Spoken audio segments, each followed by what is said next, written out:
할렐루야, 반갑습니다. 오늘도 거룩한 주일 하나님께 예배 드릴 수 있음에 감사합니다. 좀 더우세요? 네, 좀 더운 게 좋은 것 같아요. 너무 편안한 환경에서 예배 드리는 것도 좋지만 영적으로는 카타콤 생각해 보세요. 그런 환경에서 하나님께 온전히 예배 드릴 수 있는 게 저는 더 귀한 것 같아요. 그래서 그런 거 연연하지 마시고 환경 그런 거 생각하지 마시고 온전히 우리 마음을 하나님께 드릴 수 있는 예배 집중하시기 바랍니다. 오늘 말씀은요, 지난주 설교를 했던 원수를 사랑하라에 이은 성도가 원수를 사랑하기 위한 실천 양식에 대한 말씀이에요. 자, 먼저 지난주 설교를 잠깐 짚고 넘어가 볼게요. 원수를 사랑하라, 예수님께서 제자들에게 말씀을 하셨는데 성경이 말하는 하나님의 원수는 누구였죠? 바로 세상과 벗대고자 하는 우리 자신이 원수였어요. 주일 설교 말씀 구절을 다시 한번 살펴볼게요. 야고보서 4장 4절 말씀에 하나님의 원수에 대해서 이렇게 정의하고 있습니다. 같이 읽겠습니다. 가늠한 여인들아, 세상과 벗된 것이 하나님과 원수됨을 알지 못하느냐. 그런즉 누구든지 세상과 벗이 되고자 하는 자는 스스로 하나님과 원수되는 것이니라. 아멘. 세상과 벗되고자 하는 그 상태가 하나님과 원수다라는 거예요. 바로 우리 자신이 하나님의 원수가 되었는데 하나님께서 그 원수된 우리들을 오래 참으셨어요. 그리고 긍휼히 여기시고 또 때가 참에 그 사랑의 확증으로 아들 예수 그리스도를 이 땅에 보내주셨습니다. 그래서 이제 그 예수 그리스도의 성령을 통해서 그 사랑의 확증을 받은 자들은 이제 세상과 벗된 자신의 모습을 끊어내기를 소망하게 됩니다. 그리고 그 그리스도를 따라 좁은 길, 십자가의 좁은 길로 인도되기를 원합니다. 또 마찬가지로 그와 같은 마음으로 낮아지고자 하고 그리스도께 나오고자 하는 다른 이들을 향해서 사랑하고 섬겨주는 마음이 일어납니다. 이것이 원수를 사랑할 수 있는 참된 성도의 마음가짐이라고 지난주에 우리가 말씀을 나눴습니다. 그리고 오늘 이어지는 이제 예수님의 말씀은 산상수훈에서 계속 이어지는데 이제 그 원수를 사랑하고자 하는 자들에게 있어서 실천적으로 일어나는 행동 양식이 무엇이냐는 거예요. 이런 원수를 사랑할 수 있는 자들에게서 나온 행동 양식은 바로 다른 이를 비판하거나 정죄하지 않는다는 거예요. 내가 원수를 사랑한다는 것은 즉 다른 말로는 다른 이를 비판하지 않는다는 거예요. 이게 사랑한다는 거예요. 이웃을, 다른 원수들을. 그래서 오늘은 비판하지 말라라는 제목으로 성도가 다른 이들을 비판하지 말아야 하는 이유에 대해서 함께 말씀을 나누도록 하겠습니다. 예수님의 말씀을 우리 다시 한번 살펴보겠습니다. 본문 누가복음 6장 38절 2절 말씀 같이 읽겠습니다. 비판하지 말라. 그리하면 너희가 비판을 받지 않을 것이요. 정죄하지 말라. 그리하면 너희가 정죄를 받지 않을 것이요. 용서하라. 그리하면 너희가 용서를 받을 것이요. 주라. 그러면 너희에게 줄 것이니 곧 후히 되어 누르고 흔들어 넘치도록 하여 너희에게 안겨주리라. 너희가 헤아리는 그 헤아림으로 너희도 헤아림을 도로 받을 것이니라. 아멘. 오늘 이 말씀은 예수님이 하신 말씀이고요. 성경의 황금률이죠. 받고자 하는 대로 남을 대접하라는 말씀입니다. 다른 말로는요, 내가 하기 싫은 일을 남에게 시키지 말라는 거예요. 이게 이웃사랑의 본질이고 율법의 강령입니다. 누누이 말씀을 드리지만 신앙은요, 균형이 중요합니다. 성경은 계시라고 해요. 하나님이 열어주셔야지만 알 수 있는 계시, 세상 지혜로는 알 수 없다 해서 그것을 계시라고 그러죠. 열어서 보여주는 건데 사람의 관점과 사람의 생각으로 알 수 없기 때문에 성경은 한 구절을 가지고 우리가 전체를 파악할 수도 없고요. 그 진리에 대해서 명확하게 100% 다 이해할 수 있는 사람은 세상에 없습니다. 우리는 부분적으로 안다라고 성경이 분명히 명시를 해요. 그러나 마지막 그때는 이제는 우리가 확실히 알 수 있어. 얼굴을 보듯 서로. 이렇게 얘기를 하죠. 그 관점 우리가 갖고 있어야 되는 거예요, 결국. 그리고 성경은요, 굉장히 포괄적이고 입체적인 상태가 있어요. 다른 차원적인 내용이 있기 때문에 입체적이에요. 그래서 한 구절을 해석할 때도 구약과 신약을 통전적으로 이해하는 배경을 가지고 그 상태로 그 구절을 바라보고 조금 해석을 해야지만 오류에 빠지지 않고 좀 바르게 해석을 할 수 있어요. 이런 어려움이 분명히 있습니다. 성경 해석에 있어서는. 그래서 성경을 왜곡해서 이단들이 많이 일어나겠죠. 그리고 그것에 미혹당하는 사람들도 많이 일어나겠죠. 그만큼 성경 해석이 어렵기 때문이라는 겁니다. 예를 들어서 오늘 본문 첫 구절이 뭐였냐면 비판하지 말라라는 말씀이었어요. 그래서 우리가 1차적으로만 문자 그대로 받아들이면 나는 모든 이들을 향해서 그러면 비판하지 말아야 하는 건가? 라는 이제 생각에 들어갈 수 있겠죠. 이게 무슨 말씀입니까? 과연 어떻게 해석해야 될까? 비판하지 말라는 것을. 정말 우리가 그러면 비판 자체를 하면 안 되는가? 모든 이들에 대해서 비판을 하면 안 되는가? 근데 성경에 아까 말씀드린 대로 입체적으로 또 다른 통전적으로 살펴봐야 되는 관점에서 이런 말씀이 또 있어요. 주일설교 말씀 구절을 한번 볼까요? 고린도전서 6장 2절 말씀 우리 같이 읽겠습니다. 성도가 세상을 판단할 것을 너희가 알지 못하느냐? 세상도 너희에게 판단을 받겠거든 지극히 작은 일 판단하기를 감당치 못하겠느냐? 라는 구절이 성경에 있습니다. 여기서는 성도가 세상을 판단해야 된다고 말을 해요. 그렇죠? 그러니까 성도는요, 세상을 판단해야 하지만 또한 비판해서는 안 된다는 거예요. 판단은 해야 하지만 비판해서는 안 된다. 이걸 취합해보면 그런 말씀이 되죠. 그런데 성경이 비판하지 말라고 지금 우리가 읽었던 그 대상은요, 사람이 아니고, 그러니까 성경이 비판하지 말라고, 예수님이 지금 비판하지 말라고 말한 대상은 사람이에요. 사실 이게 지금 맥락을 살펴보면 그 유대 종교 지도자들이에요. 원수, 1차적으로는. 예수님과 제자들을 십자가에 못 박아 죽이려고 하는 그들을 대해서 원수를 사랑하라고 말하는 상태거든요, 지금. 그러니까 사람이란 말이에요. 비판하지 말아야 할 대상이 사람이에요. 그런데 지금 고린도전서 6장 2절에 말씀하고 있는 성도가 판단해야 할 대상은 사람이 아니고 누구라 그러죠? 성도가 세상이라 그러죠. 세상인 것을 알 수가 있어요. 그러니까 성경을 전체적으로 바라볼 수 있는 이런 영적인 균형을 갖고 있어야 돼요. 제가 지난주 설교에서도 말씀드렸듯이 성도는 죄에 대해서는 판단을 하고 그 죄를 미워하고 정죄해야 합니다. 왜냐하면 그것이 하나님의 공의적 속성이에요. 하나님의 속성과 부합하는 것입니다. 그런 측면에서 성도는 세상을 판단해야 돼요.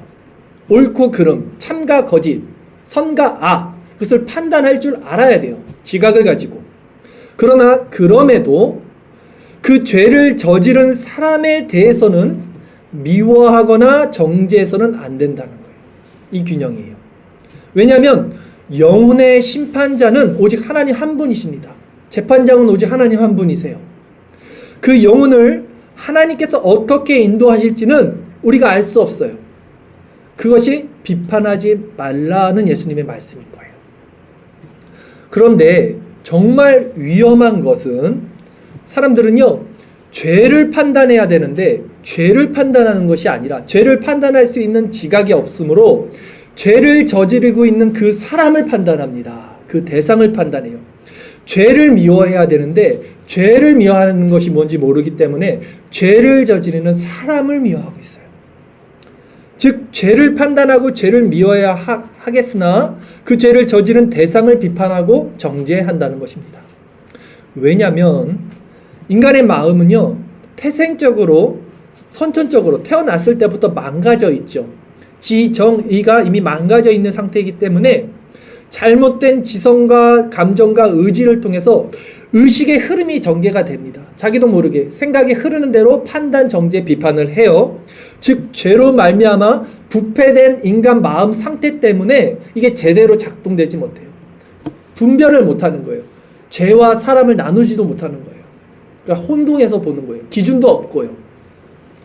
그러나 예수님은요, 죄와 사람을 분리를 합니다. 분명히. 즉, 죄는 미워하되 사람은 미워하지 않으셔요. 그러기에 예수님께서 가늠한 여인을 붙잡혔을 때 어떻게 말하냐면, 나도 너를 정죄하지 않는다라고 말해요. 그러나 그 죄를 간과하지는 않아요. 가서 다시는 죄를 짓지 말라. 죄에 대한 부분을 분명히 말씀하시면서도 그 영혼에 대한 긍휼함을 갖고 계셨어요. 가룟 유다에게서도 마찬가지였어요. 예수님이 가룟 유다 자체를 미워하거나 정죄하지 않아요. 끝까지 자기 사람들을 사랑하고 가룟 유다에게 끝까지 기회를 줍니다. 끝까지 가룟 유다를 향한 하나님의 사랑이 있어요. 그러나 그 죄 자체는 직시하고 예수님이 그 죄를 정죄하는 거예요. 우리에게도 이런 신앙의 균형이 필요한 거예요. 사람은 미워하지 않되 죄를 미워할 수 있는. 그런데 여러분, 인간이 죄가 아닌 사람을 비판하는, 우리는 그냥 죄와 사람을 다 뭉뚱틀어 놓고 비판하는데, 그것도 잘못된 기준을 전제로 이제 비판을 하는데, 그 내면의 본질이 뭔지 아십니까? 우리가 왜 비판을 하는지 아세요? 사람들은 많은 비판을 하죠. 남 얘기 이런 거 많이 하는데, 그 본질이 무엇이냐면 바로 자신이 하나님 되고자 하는 마음이에요. 재판장 되고자 하는 마음이 인간 본심에 있어요. 내면에 깊이 있어요. 영혼에 대해서, 한 영혼에 대해서 판단, 정죄, 비판하는 것은 말씀드린 대로 재판장만이 할 수 있어요. 절대 주권자인 하나님만이 하실 수 있는 거예요. 그렇기 때문에 사단은 아담 때부터 인간이 그 하나님 되고자 함으로 유혹을 해요. 너가 이 선악과를 분별하는 열매를 먹으면 하나님처럼 선과 악을 분별할 수 있을 거야로 유혹을 하고 거기 넘어갑니다. 스스로 재판장이 되고 싶은 거예요. 스스로 하나님이 되고 싶어 한 거예요, 인간은. 그래서 그렇게 비판, 판단, 정죄하는 것을 좋아하고 그 내면에 스스로 하나님 되고자 하는 마음이 있다는 거예요. 그렇다면 이것이 얼마나 무섭냐는 거예요. 우리가 쉽사리 내 자의적 판단의 기준으로 정의를 가지고 남을 판단, 비판하는 것이 하나님 되고자 하는 본성에서 기여한 것이라면 이것이 하나님 앞에 얼마나 위험하고 죄된 것이냐는 거예요. 내가 하나님 되고자 하는, 하나님의 이름을 망령되이 걸지 말고 스스로 하나님이라고 하는 것만큼 더 큰 죄가 어디 있겠습니까? 하나님 앞에. 그러니까 우리가 비판하는 것이 너무나 위험하고 잘못됐다는 것을 우리는 알 수 있어야 되는 거예요. 그렇다면 예수님은 지금 왜 제자들에게 비판하지 말라라고 했습니까? 답이 나오죠. 너는 하나님이 아니라는 거예요. 너는 하나님이 아니니까 비판하지 말라는 거예요. 오직 하나님만이 만유를 심판할 재판장이기 때문에 너는 그 자리에 올라서 사람의 영혼을 비판하지 말라는 거예요. 우리가 사람을 비판하는 것이 왜 무서운 것인지 여러분은 꼭 아시기 바랍니다. 그리고 그 사람에 대해서 비판하는 원리, 그리고 그 사람에 대해서 비판하지 말아야 되는 이유에 대해서 예수님은 3가지 비유를 가지고 이제 말씀을 하시는 거예요. 그 사람에 대해서 비판하지 말아야 되는 3가지 비유를 한번 읽어보겠습니다. 오늘 본문 누가복음 6장 39절에서 42절까지 말씀입니다. 또 비유로 말씀하시되 맹인이 맹인을 인도할 수 있느냐? 둘이 다 구덩이에 빠지지 아니하겠느냐? 제자가 그 선생보다 높지 못하나 무릇 온전하게 된 자는 그 선생과 같으리라. 어찌하여 형제의 눈 속에 있는 티는 보고 내 눈 속에 있는 들보는 깨닫지 못하느냐? 너는 내 눈 속에 있는 들보를 보지 못하면서 어찌하여 형제에게 말하기를 형제여 나로 내 눈 속에 있는 티를 빼게 하라 할 수 있느냐? 외식하는 자여 먼저 내 눈 속에 들보를 빼라. 그 후에야 내가 밝히 보고 형제의 눈 속에 있는 티를 빼리라. 아멘. 예수님이 지금 3가지 비유를 통해서 판단, 비판하지 말아야 될 근거를 말씀하시는데, 첫 번째는 뭐냐면요, 성도가 남을 비판하지 말아야 할 이유는 맹인이 맹인을 인도할 수 없기 때문이라는 거예요. 우리 모두는요, 비록 그가 거듭난 자라 할지라도 하나님에 대한 부분적인 지식만을 가지고 있다고 했죠. 그러기 때문에 다른 사람을, 그 영혼을 향해서 함부로 비판, 판단, 정죄할 수 없다는 것입니다. 고린도전서 13장 9절 10절 말씀에서 이렇게 말씀하죠. 같이 읽겠습니다. 우리는 부분적으로 알고 부분적으로 예언하니 온전한 것이 올 때에는 부분적으로 하던 것이 패하리라. 아멘. 이 온전한 것은 그리스도 안에서 이루어지는 거예요. 그래서 우리가 아까 읽었던 본문에서도 외식하는 자여 먼저 내 눈 속에 들보를 빼라. 그 후에야 내가 밝히 보고 형제의 눈 속에 티를 빼리라 했어요. 그러니까 형제를 향해서 티를 뺄 수 없다는 건 아니에요. 뺄 수 있어요. 온전한 것이 우리에게 와야 된다는 거예요. 그리스도 안에서. 그래서 내 안에 그 들보를 빼고 난 다음에 형제의 눈 속에 티를 빼는데, 이 정도의 신앙의 장성한 분량, 지각을 사용해 선악을 분별하는 능력, 이 정도로 성화된 능력을 쉽게 갖출 수 없어요, 인간이. 그러면 얼마나 우리가 더 조심해야겠습니까? 얼마나 교만할 수 없겠습니까? 그렇죠. 또한 성도가 남을 비판하지 말아야 하는 두 번째 이유에 대해서 예수님은 제자가 선생보다 높지 못하기 때문이다 라고 말씀을 하셨어요. 주석을 살펴보면 이 말씀은 당시 그 무지한 종교 지도자들을 향한 말씀이다 라는 견해들이 있더라고요. 그러니까 그 종교 지도자들의 제자들도 기껏해야 스승만큼 잘할 텐데, 잘해봤자, 그 진리를 알아봤자 잘못된 스승 밑에서 잘못된 것을 배울 수밖에 없겠죠. 그 수준이다 라는 견해를 말하고 있더라고요.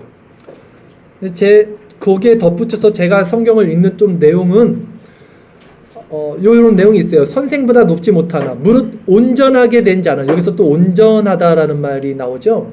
그리스도를 통해서 온전하게 된 자는 그 선생과 같으니라. 우리의 선하신 스승 선생은 한 분 하나님이라고 성경이 말을 합니다. 선하신 스승이요 선생님이요 선하신 분은 하나님밖에 없어 라고 예수님이 바리새인들에게 말했을 때 기억나시죠? 그러니까 그리스도 안에서 이런 상태는 이루어질 수 있으나 기본적으로 잘못된 스승 안에서 배운 자들은 그 스승만큼 커 가더라도 잘못된 것을 말할 수밖에 없기 때문에 우리는 더욱더 비판 정죄하는 것을 조심해야 된다. 이렇게 이해를 하시면 될 것 같아요. 세 번째, 우리가 남을 비판하지 말아야 하는 이유는요, 내 눈 속에 들보 아시죠? 집 기둥 엄청 큰 거예요. 그게 내 마음의 죄성이 있기 때문이라는 거죠. 예, 들보가. 그러니까 모 묻은 개가 모 나무를 할 수 없다는 듯이 내 안에 큰 죄가 있는데 어떻게 그걸 보지 못하고 그 조그만 그 남에게 있는 것, 그 뭐라 그러죠? 그 티를 뺄 수 있냐라는 거예요. 이렇게 세 가지 비유를 통해서 예수님이 말씀을 하시는 거예요. 그러니까 너가 얼마나 큰 죄인인지를 먼저 알아라. 그걸 알고 나서 비판을 할 수 있는데 그걸 알기란 정말 쉽지 않다. 이 말씀인 거예요, 결국은. 그러므로 어떠한 높은 수준의 그 성화의 자리에 올라간 자라 할지라도 자기 자신의 결점은 들보와 같이 여기되 남의 결점은 티끌처럼 여겨야 하는 것이 올바릅니다. 예수님도 바리새인들의 가르침을 향해서 사람들에게 뭐라고 말하냐면 그들의 행동은 본받지 말되 그들의 가르침은 받으라 그랬어요. 그러니까 그들의 모든 것을 정죄하라는 취지의 말씀이 아니셨어요. 그들이 말하는 하나님의 말씀에 바른 것은 받되 그들의 행동을 본받지 말라고 했단 말이죠.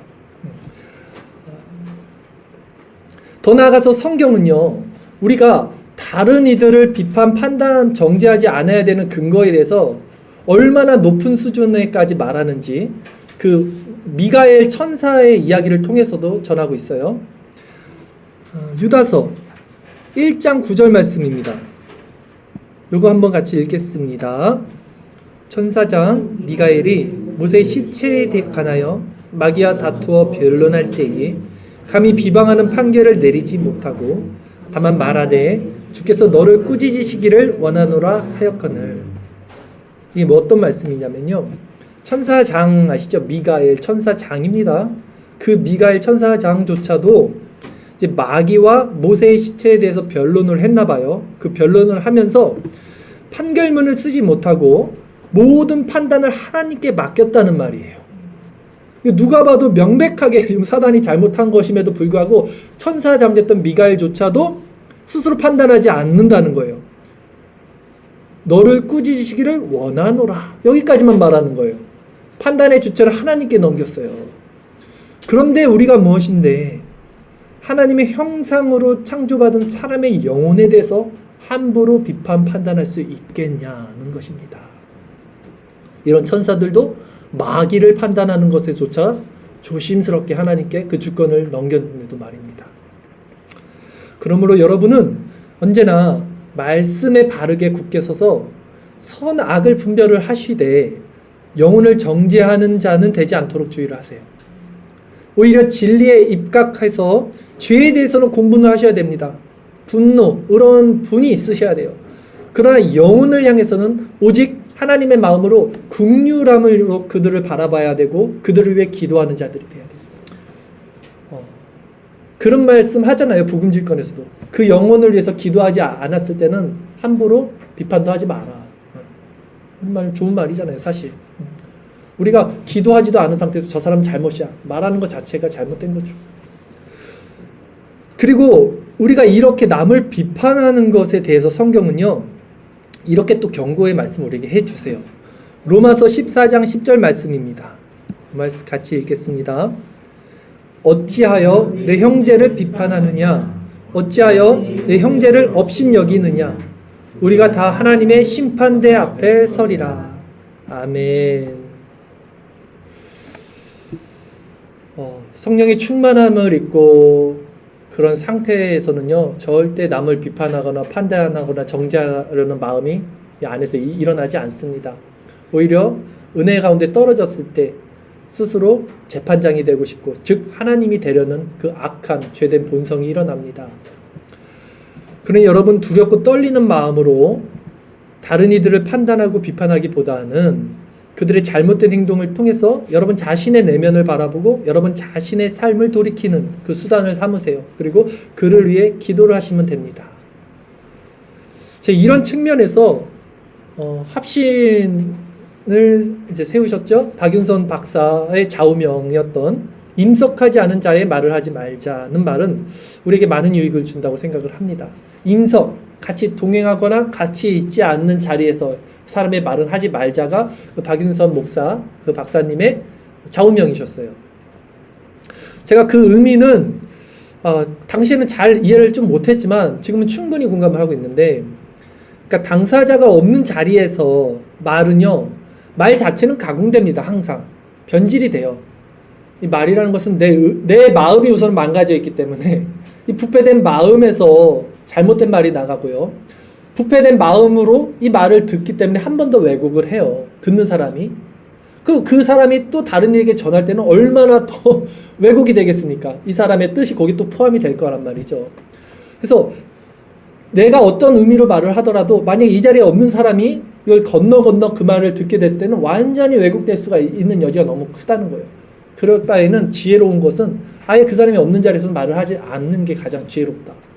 이 얘기예요. 그리고 이것이 단지 그 부분에 대해서 유익한 것이 아니라 가장 먼저는 내 자신의 마음을 지켜줘요. 내가 남들 얘기하지 않는 것이 내 마음을 지킨다고요. 모르겠어요. 어떤 자연인들에게는 왜 말하면 시원하잖아, 기분 좋잖아, 막 이렇게 하시는 분도 있더라고요.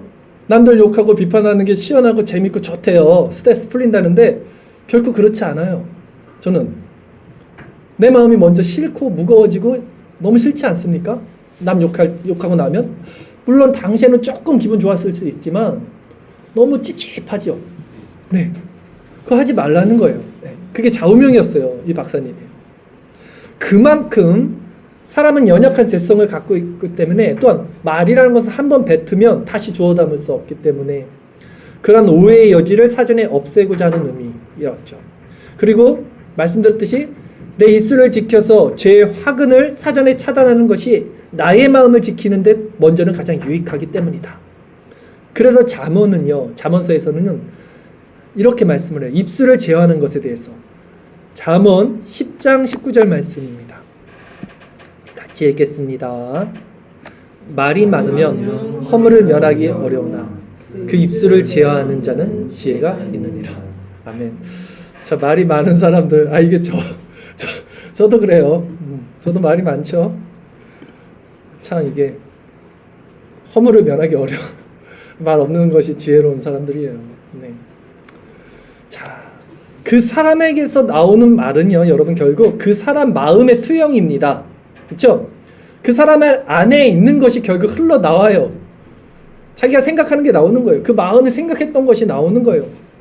술 취한 사람들 빈말한다 그런 게 아니에요. 술 취한 사람들은 정직합니다. 정말 자신 안에 있는 마음을 말해요, 술 취해서. 근데 문제는 뭡니까? 원래 이 마음 자체가 부패되어 있잖아요. 부패된 마음 상태에서 정직하게 말하는 거니까 이게 사람을 죽여버리는 거예요, 남들을. 자신은 정직하게 말하는데 부패된 마음에서의 정직이기 때문에 이것은 사람을 다 죽여버려요. 이런 말들은. 네. 오히려 절제하는 게 지혜로운 거죠. 나는 정직해. 난 뒤끝 없어. 난 솔직해. 그 솔직한 게 문제라고요. 그 본성 자체가 부패했고 죄된 본성에서 말하는 그 필터링 없이 말하는 게 얼마나 사람을 죽이겠습니까? 그렇죠? 그 사람에게서 나오는 말은 결국 그 사람 마음의 투영입니다. 사람은 마음에 품은 생각이 결국 말로 드러나는데요. 중요한 것은 인간의 마음 자체가 태생적으로 미쳐 있어요.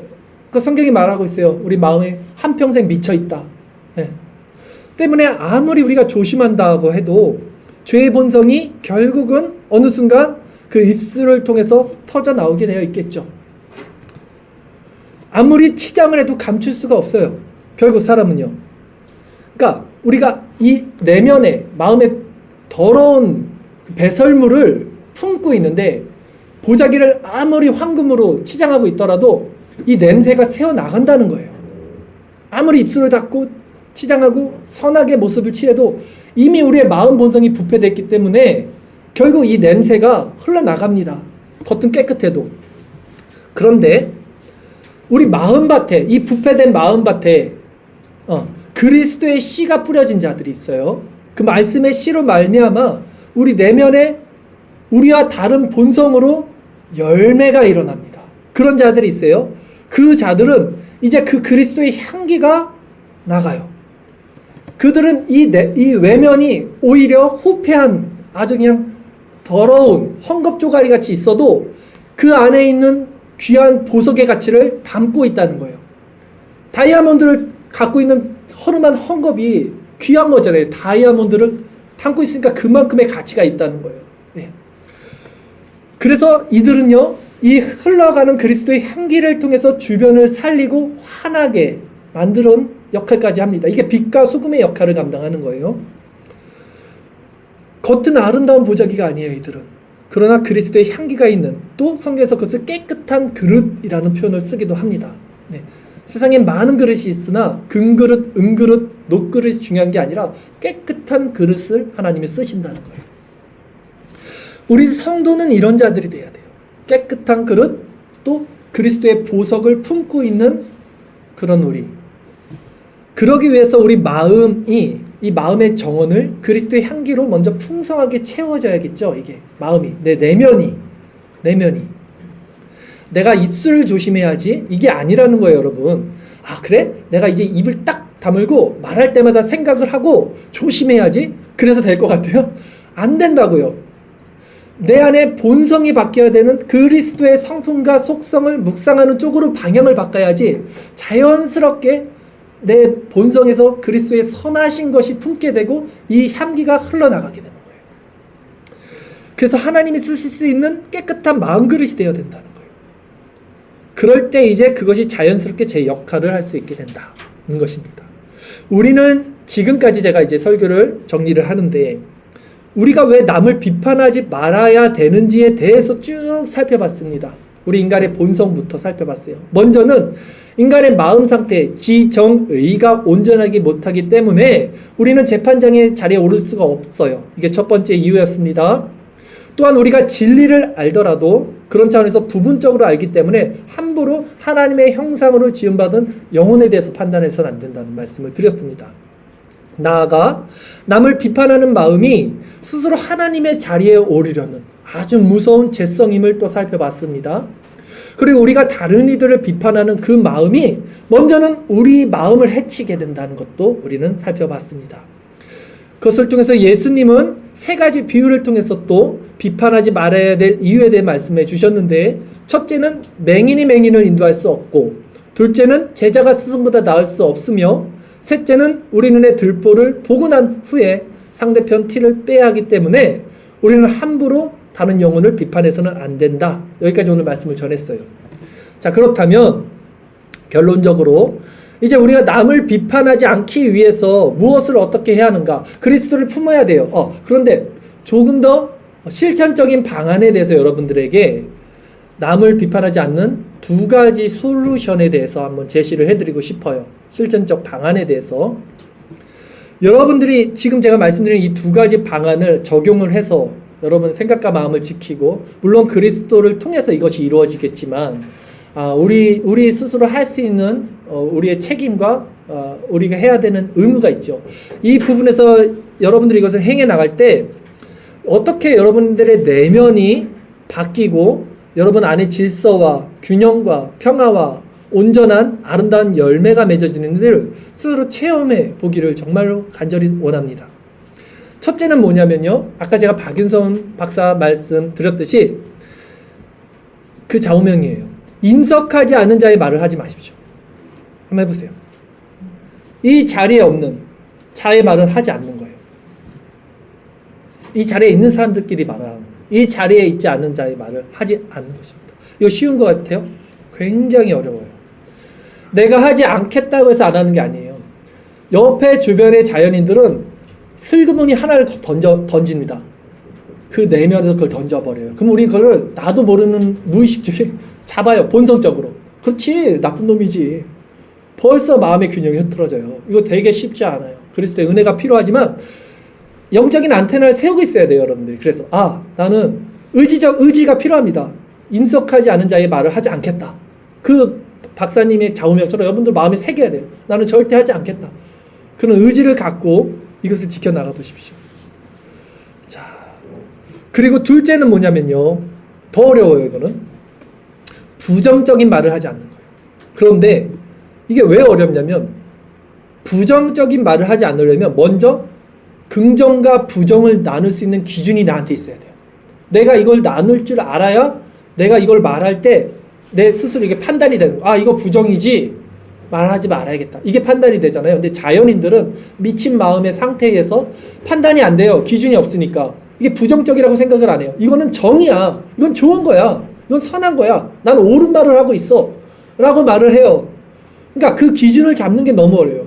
이 기준은 말씀 묵상을 통해서 잡아요. 우리가 청교도 말씀을 통해서 하나님의 속성, 인간의 속성을 계속해서 관찰하면서 보면 이 기준이 어느 정도 잡혀져요. 점점. 이것은 하나님 편에서 선하시고 긍정적인 거야. 정하신 거야. 이것은 인간의 속성이구나. 부정적인 거구나. 그래서 그것을 갖춘 상태에서 부정적인 말을 하지 않게 되는 거예요.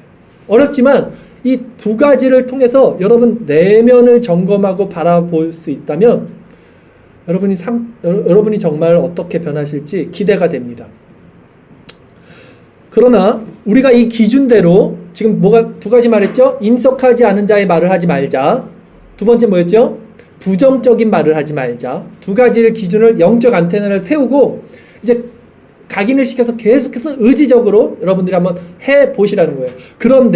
그러나 우리가 이 기준으로 다른 이들을 비판하지 않고 우리 생각과 마음을 이제 지키려면 결국 그리스도의 은혜가 필요해요. 그래서 끊임없이 그리스도를 우리가 품고 있어야 돼요. 안에서 연합되어 있는 상태가 있어야 돼요.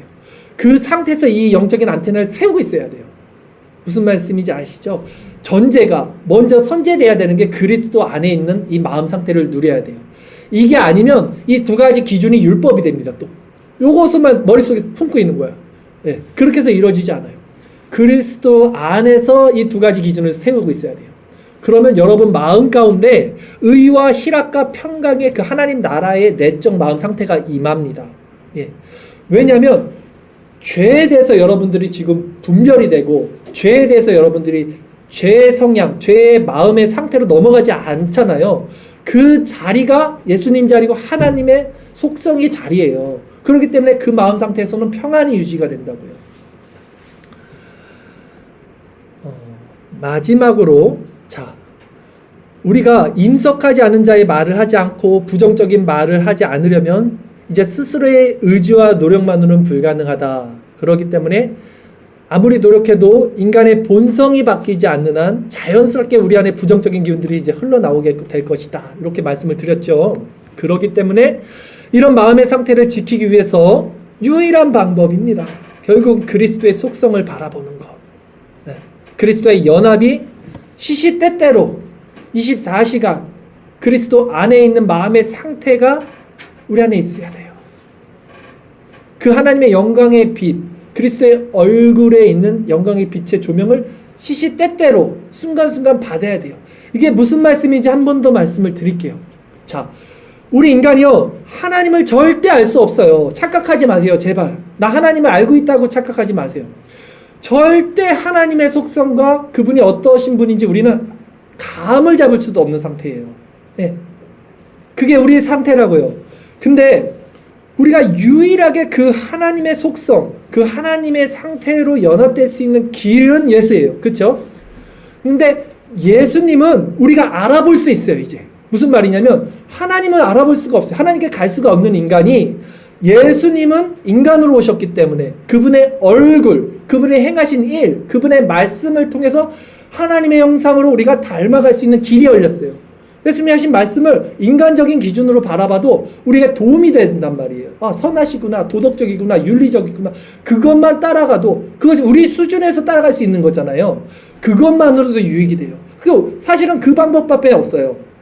그 방법을 통해서 끊임없이 그리스도의 성품과 속성을 따라갈 때 성령께서 이제 또 알게 해주시는 은혜로 더 깊은 차원의 지각을 사용한 장성한 믿음의 분량까지 자라나는 거예요. 그리스도를 끊임없이 묵상하고 그분의 아름다운 성품 속을 묵상하고 마음에 품으셔야 되는 거예요. 그 방법밖에 없습니다. 그분을 바라보고 그분을 묵상하는 거, 우리 말씀 묵상하는 거, 그리고 그분의 마음을 우리 심령 가운데 공유를 계속 지속적으로 하는 것, 그래서 그리스도의 연합이 우리 안에서 계속 지속적으로 일어나는 상태. 그 연결에 그 영적인 그 부분이 있어요. 그리스도가 내 안에서 나를 움직이고 있고 나를 지금 다스리고 통치하고 있는 그 마음의 상태, 이 주권이 그리스도에게 있는 상태가 있어요. 그 주권이 그리스도 안에서 내가 통치를 받고 있는 상태가 있다고요. 그때 내 마음의 상태 되게 잠잠합니다. 분열이 일어나지 않거나 분이 일어나지 않아요. 다른 사람들을 바라봤을 때 어떤 그런 것들이 올라오지 않아요. 네, 그런 상태를 우리가 경험하고 유지해야 된다는 거예요. 그 마음에서 두 가지 기준을 또 갖고 있어야지만, 제가 지금 너무 높은 수준의 성화를 말씀드리는 겁니다. 하지만 하나님이 하시는 일이고 우리는 이 자리로 가야 돼요.